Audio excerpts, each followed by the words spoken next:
Champion ஆனதுக்கு காரணமே உதயநிதி தான். காசிமா பாஷா. துணை முதல்வர் உதயநிதி 1 கோடி கொடுத்தார். உலக கேரம் சாம்பியன் காசிமா பாஷா.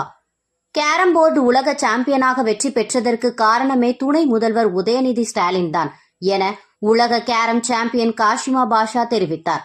சென்னை ஐயப்பன் தாங்கல் பகுதியில் உள்ள தனியார் பள்ளியான ஸ்டார் அகாடமியின் 14ஆம் ஆண்டு விழா நடைபெற்றது. இந்த நிகழ்ச்சிகள் சிறப்பு விருந்தினராக சென்னையை சேர்ந்த உலக கேரம் சாம்பியன் காசிமா பாஷா கலந்து கொண்டார். நிகழ்ச்சியின் போது மழலை குழந்தைகள் நடனமாடி காண்போரை உற்சாகப்படுத்தினர். பின்னர் செய்தியாளர்களை சந்தித்த காசிமா, நான் கேரம் போர்டில் உலக சாம்பியன் ஆனதற்கு காரணமே துணை முதல்வர் உதயநிதி ஸ்டாலின் தான் என தெரிவித்தார். வணக்கம், என்னோட பேர் காசிமா. நான் 6 வயசுல இருந்து கேரம் விளையாடிட்டு இருக்கேன். இப்போ நான் 6th வேர்ல்ட் கப் கேரம் டோர்னமெண்ட்ல women singles, women's doubles, team championship 3 பிரிவுலையும் நான் இந்தியாவுக்காக ரெப்ரசென்ட் பண்ணி வின் பண்ணிட்டு வந்திருக்கேன். இந்த தருணத்துல நான் டெப்டி சிஎம் சாருக்கு ரொம்ப நன்றி சொல்லிக்கிறேன். ஏன்னா அவரால் தான் நான் பார்ட்டிசிபேஷனும் பண்ணேன். போயிட்டு வந்ததுக்கு அப்புறமாவும் எங்களுக்கு 1 கோடி ரூபாய் கொடுத்து பரிசு தொகை கொடுத்து கேரமே பெரிய லெவலுக்கு கொண்டு போயிட்டு இருக்காங்க. ஸோ அவருக்கு நான் ரொம்ப நன்றி சொல்லிக்கிறேன். அதே மாதிரி ஸ்டார் அகாடமி என்ற ஸ்கூல்ல இன்னைக்கு என்னை இன்வைட் பண்ணி சீஃப் கெஸ்டா கூப்பிட்டுருக்காங்க. ஸோ அதுக்கு ரொம்ப நன்றி சொல்லிக்கிறேன். நான் ஸ்டார் அகாடமி ஸ்கூலை பத்தி படிக்கும் போது தான் தெரிஞ்சுக்கிட்டேன். நிறைய இங்க கஷ்டப்படுற ஃபேமிலிஸ்க்கு ஃபீஸே கிடையாது, ஃப்ரீயா இங்க படிக்க வச்சுட்டு இருக்காங்கன்னு சொல்லியிருந்தாங்க. அது எனக்கு ரொம்ப ஹாப்பியா இருக்கு. ஸோ இதே மாதிரி வர பசங்களுக்கும் இதே மாதிரி அவங்களுக்கும் லைஃப் கொடுத்து படிக்க வைக்கிறது இது ரொம்ப ஹாப்பியா இருக்கு. இதே மாதிரி வர பசங்களையும் படிக்க வச்சா ரொம்ப நல்லா இருக்கும்.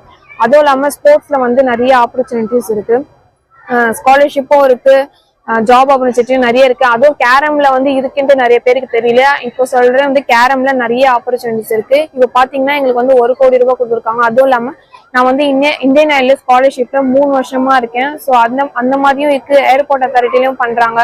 ONGC இந்த மாதிரி நிறைய கம்பெனிஸ்ல நம்மளுக்கு ஸ்காலர்ஷிப், ஜாப் எல்லாமே இருக்கு. ஸோ ஸ்போர்ட்ஸ்ல எவ்வளோ ஆப்பர்ச்சுனிட்டி இருக்கு நிறைய பேருக்கு தெரியல. அதுவும் இல்லாம படிப்புலயும் எங்க ஸ்கூல் நிறைய சப்போர்ட் பண்ணிருக்காங்க. நான் ஃபர்ஸ்ட் CHS அர்த்தன் ரோட் கவர்மெண்ட் ஸ்கூல்ல தான் 10th வரைக்கும் படிச்சேன். அதுக்கப்புறமா +1 +2 Saint Anne's girls higher secondary ஸ்கூல்ல தான் படிச்சேன். இப்போ காலேஜ் ஜஸ்டிஸ் பஸ்ஸஸ் சையத் அஹ்மத் காலேஜ் SIT படிச்சுட்டு இருக்கேன். First year BA corporate economics. எனக்கு தனியா இப்போ வேர்ல்ட் கப் போறதுக்காக ஸ்பெஷலா எனக்காக ஒதுக்கி அந்த மாதிரி எக்ஸாம் எழுத வச்சாங்க. அந்த மாதிரி நிறைய ஹெல்ப் பண்றாங்க. ஸோ ஸ்போர்ட்ஸ்ல எல்லாருமே கலந்துக்கிட்டா ரொம்ப நல்லா இருக்கும். தேங்க்யூ. ஓகே, இப்போ நீங்க ஸ்போர்ட்ஸ்ல நிறைய ஜாப் ஆப்பர்ச்சுனிட்டி இருக்கு. அதே மாதிரி இப்போ 1 கோடி ஃபண்டு கொடுத்துருக்காங்க. தமிழ்நாடு கவர்மெண்ட் ஸ்போர்ட்ஸ்ல அவங்க என்ன மாதிரியான ஒரு சப்போர்ட் பண்றாங்க ஸ்போர்ட்ஸ்க்கு? டெப்டி சிஎம் சார் வந்ததுக்கு அப்புறமா ஸ்போர்ட்ஸ் ரொம்ப வேற லெவலுக்கு போயிட்டு இருக்கு. ஸோ அவர் வந்ததுக்கு அப்புறமா எங்களுக்கு போறதுக்கும் அவர் தான் 1,50,000 கொடுத்தாங்க. போயிட்டு வந்ததுக்கு அப்புறமும் எங்களுக்கு அவர் தான் 1 crore கொடுத்துருக்காங்க. Deputy CM sir Udhayanidhi sir நாங்க எங்களுக்கு கொடுத்துருக்காங்க. அதே மாதிரி சிஎம் சார் எங்க தங்க மகளேன்னு சொல்லிட்டு வாழ்த்திருக்காங்க. தங்க மகளே சொன்னவரை நான் கண்டிப்பா மீட் பண்ணணும், அவர்கிட்ட பிளெஸிங் வாங்கணும்னு சொல்லிட்டு இன்ன வரைக்கும் நான் காத்துட்டு இருக்கேன். அவர் கூப்பிடுவாருன்னு சொல்லிட்டு. நெக்ஸ்ட் கோல் ரேஷ்மி குமார்ன்றவங்க இப்போ நான் பீட் பண்ணிருப்பேன். 12 times national champion, 3 time world champion. அவங்கள நான் 4 time வேர்ல்ட் சாம்பியன் ஆகி நான் அந்த சாதனை பண்ணணும்னு தான் என்னோட அடுத்த கோல். ஸ்போர்ட்ஸ்ல சாதிக்க நினைக்கிற குறிப்பா பெண்களுக்கு நீங்க சொல்ல வேண்டிய ஒரு அட்வைஸ்? பயிற்சியும் முயற்சியும் இருந்தா கண்டிப்பா ஒரு நாள் வெற்றி பெறலாம். அது மட்டும் இருந்தா போதும் நம்மளுக்கு.